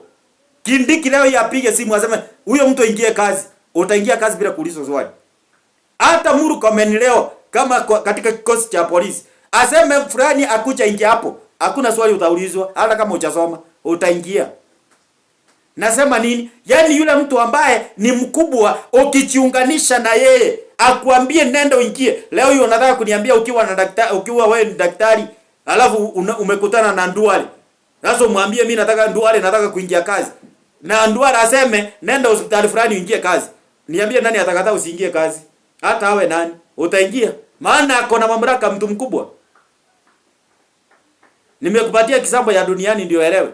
Kwa hivyo kama ukijiunganisha na mtu aliye na mamlaka ya rohoni, basi ambaye ni kuhani, basi the same naye ako na uwezo wa kukwambia nenda uingie ofisi fulani na uingie. Ako na uwezo wa kukwambia nenda milango fulani ifunguke. Ako na uwezo wa kukwambia nenda uolewe. Ako na uwezo ya kukwambia nenda uoe. Ako na uwezo ya kukwambia nenda ufanikiwe. Yani ako na mamlaka na uwezo wa kunena kitu kwako kifanyike. Ako na uwezo wa kufungua hiyo milango. Kwa hivyo kufungua milango ni lazima mpendo uweze kuwa mtu ambaye unatambua kukuwa na kuhani. First Samuel chapter number 1. Ukisoma pale as from verse number 2. Maana ingesema kwamba Ana akakutana na Eli. Na Eli akamwambia nenda mwaka ujao wakati kama wa leo upate mtoto. Na huyo mtoto Ana alipata, tunamjua mpaka leo Samueli. Alipatana naye wapi? Kupatana na kuhani, kujiunganisha na mtu ambaye aliye na mamlaka. So kufungua milango mingine lazima upate mtu ambaye aliye na mamlaka, ujiunganishe na yeye. Jiunganisha na mtu ambaye ako na uwezo, mtu ambaye ni nabii, mtu ambaye ni kuhani, mtu ambaye aliye na mamlaka. Ukisajiunganisha na yeye. So nimesema ya kwamba kujiunganisha na nabii inafungua milango yako. La mwisho ni kwamba kupatana na madhabahu. Ukiwa na madhabahu, ukipatana na madhabahu yaliyo na uwezo na mamlaka, mpendo, hapo ndipo milango yako itafunguka. Kuna milango ambayo imejifunga, lakini ukienda kwa madhabahu yaliyo na Mungu, madhabahu yaliyo na mamlaka, basi ukaenda kwa ile madhabahu, ukapeleka zawadi yako ile madhabahu, milango yako inafunguka. Milango yako itafunguka. Na ndio maana Maria sema kwamba katika kitabu cha kile cha Proverbs. Bale Proverbs chapter number 18 verse number 16. Zawadi inafungulianga mtu milango. Kwa hivyo ukipata madhabahu, uende kwa madhabahu na zawadi yako, inafungua milango. Si nikusomea tu tumalizie hapo. Proverbs chapter number 18 verse 16. Wanijua vyema Bwana, wanijua vyema Bwana. Proverbs chapter 18 verse number 16. Inasema hivi: zawadi umfungulia mtu milango, uweza kumfikisha mtu mbele ya mkuu. Kwa hivyo ukipata madhabahu, uipeleke zawadi yako kwa hiyo madhabahu, milango yako inafunguka. Maana sema kwamba inamfikisha mtu kwa wakuu. Kwa hivyo ukitoa katika madhabahu yaliyo na uhai, madhabahu yaliyo na nguvu, mpendo, milango yako itafunguka. So mimi nimeomba nifikie hapo.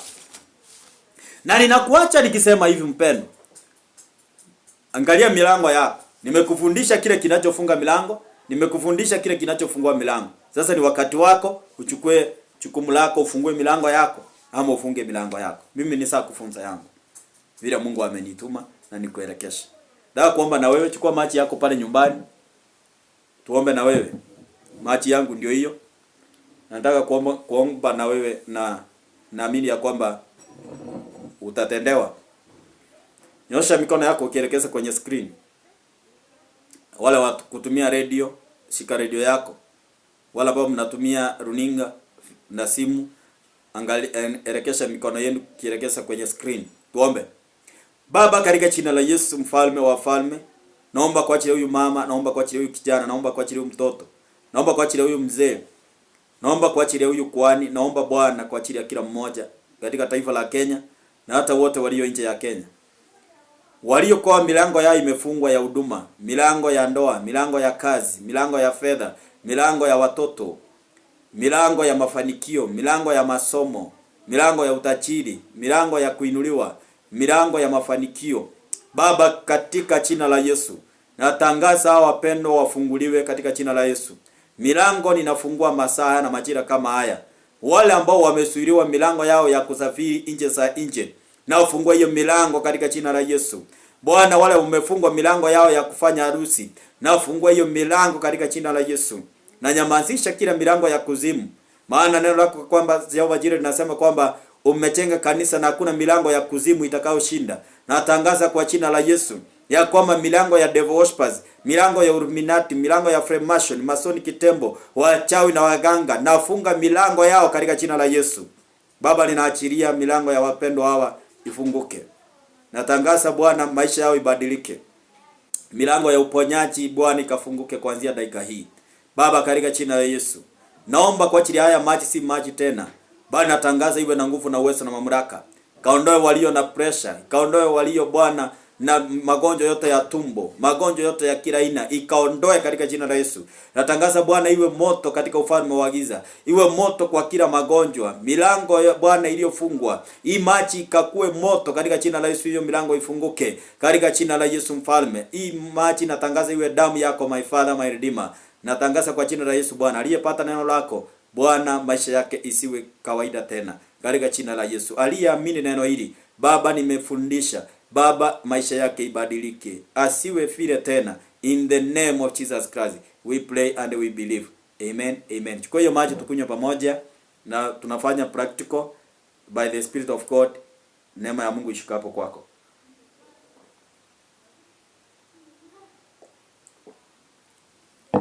Amin.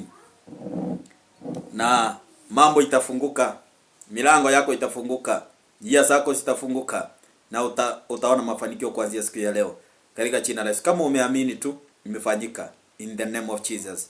Basi ubarikiwe sana na neema ya Mungu itoshe, na uinuliwe katika viwango, milango yako ifunguke. Kwa niaba ya wote waliofanikisha kipindi hiki, waliofanikisha ibada hizi, maana hii kipindi ni The Voice of the Altar na kipindi hiki kimekuwa cha baraka. Basi kwa niaba ya hao wote ambao walihakikisha sauti iko sawa, waliohakikisha kwamba kamera iko sawa, waliohakikisha kwamba mwangaza iko sawa, waliohakikisha kwamba kila jambo limeenda shwari, basi Mungu awabariki. Mimi kutoka kwangu mimi sina la ziada, bali na waaga nikisema Shalom, God bless you so much. Jina langu ni Apostle Daniel CM, na Mungu awatende mema. Basi ungependa kunifikia kwa simu ama kwa namba yangu ya simu, wala ambao mko outside in Kenya, unaweza kutumia hii namba ya +254 0717 358579. Kwa wale ambao mko Kenya, tumia 0717 358579, ama unaweza kutumia 0746 10 61 63. 0746106163. Basi unaweza ukafanya baraka katika madhabahu haya ama ukahitaji maombi kwa ajili ya hii madhabahu, na Mungu akubariki. Shalom, God bless you. Tukutane wakati mwingine, majaliwa yake Mwenyezi Mungu. Neema ya Mungu itoshe na tusidi kubarikiwa pamoja tunapozidi kufuatilia ibada zetu na tunapozidi kuungana pamoja katika the voice of the altar. Shalom. Mungu awabariki sana.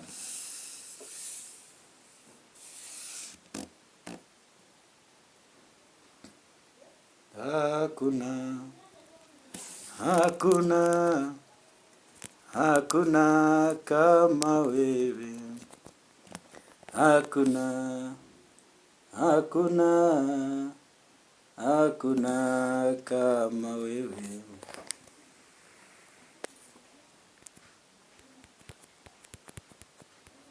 Hakuna kama wewe. Hakuna kama wewe.